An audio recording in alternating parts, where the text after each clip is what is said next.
Good evening. The Armed Forces of the Philippines asserts that China has no right to oppose the repair of BRP Sierra Madre in Ayungin Shoal. In a forum, AFP Chief of Staff General Brawner Jr. says the Philippines is well within its right to rehabilitate BRP Sierra Madre, which serves as a Philippine outpost in Ayungin Shoal in the West Philippine Sea. Sa akin lang, bilang Chief of Staff Armed Forces of the Philippines, I really believe that we have the right to repair the ship. No? Because that is a commissioned Philippine Navy ship. Kahit na doon po siya, napalaho dun sa Ayungin Shoal, karapatan natin na ayusin yun. Yes. No? So, for me, China has no right to tell us not to repair that, while they themselves have created these artificial islands. Meanwhile, Brawner says the AFP is worried China may further escalate its aggression and harassment within the West Philippine Sea following its recent collision with Philippine vessels. According to Brawner, President Bongbong Marcos has already ordered the Philippine Coast Guard to conduct an investigation into the incident, which will be used as a basis for filing a protest before international regulatory bodies. He adds that the AFP is ready to defend the country's territory should China choose to intensify its harassment against Philippine vessels. Our take on that is that the actions of China are really illegal, they are aggressive, and they are very dangerous. And we saw an escalation of these actions by China. And of course, we are worried now. We will admit napapahala kami. But as mentioned by the Secretary of National Defense, Secretary Gilberto Chidoro Jr., the Armed Forces of the Philippines is willing, very much willing to defend our territory. The Armed Forces of the Philippines says it is looking into the possibility of joint resupply missions with other countries to BRP Sierra Madre in Ayungin Shoal.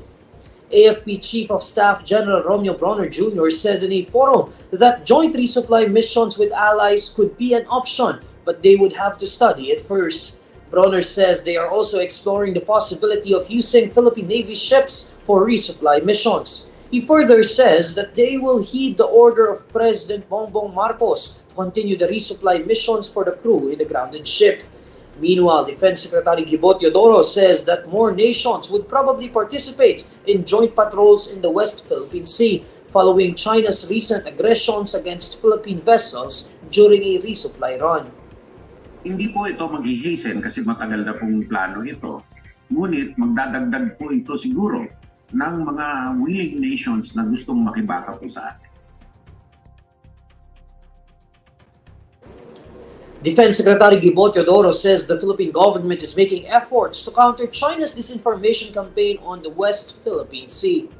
In a televised public briefing, Teodoro says disinformation is in the playbook of China, so the Philippines has been trying to counter such false narratives on the maritime dispute. Disinformation and information operations is in the playbook of China naturally, and so we are countering the narratives by information operations such as this, such as me explaining to our countrymen why they should not believe in China's narrative.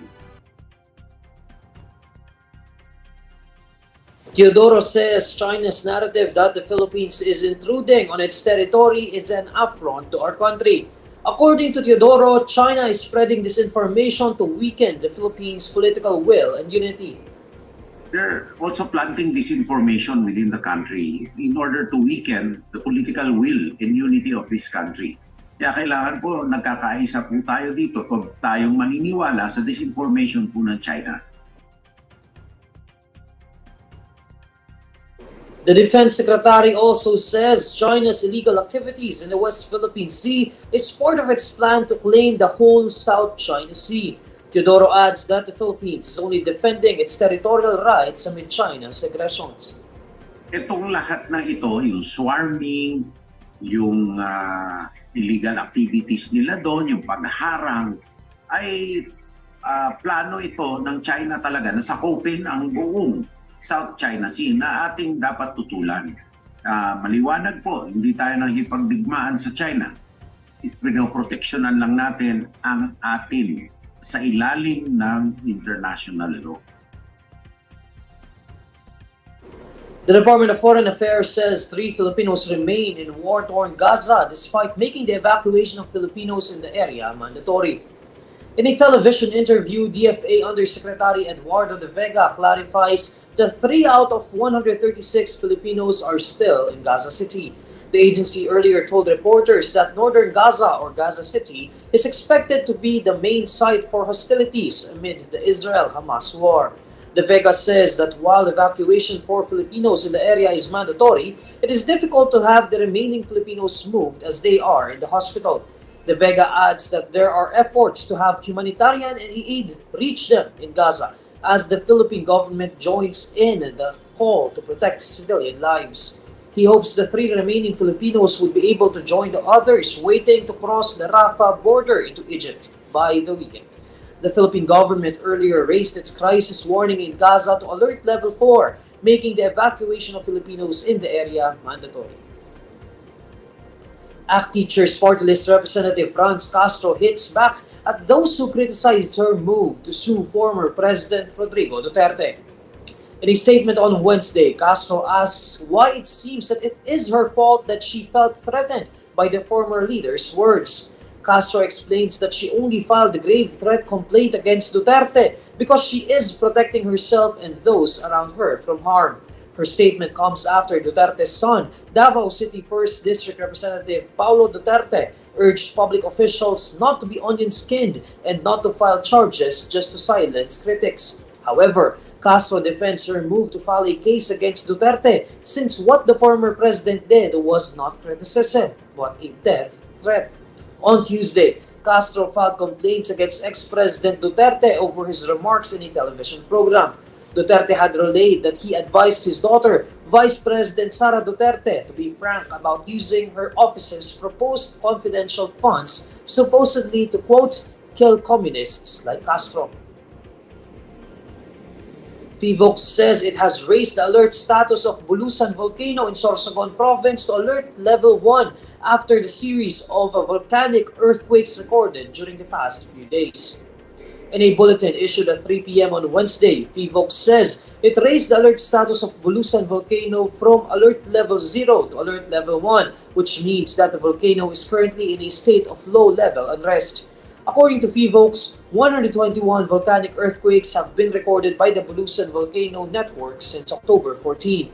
37 of these were volcano-tectonic earthquakes that were associated with rock fracturing processes beneath the northwestern and southeastern slopes of the volcano edifice.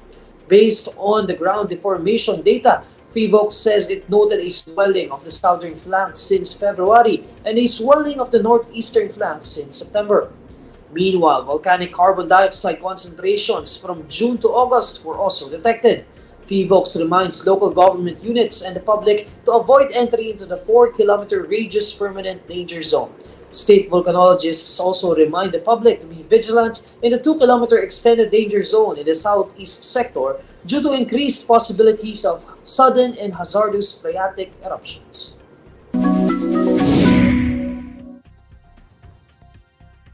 Alamin naman natin ang mainit na balita sa mundo ng showbiz kasama si Anthony Arceo ng Bandera.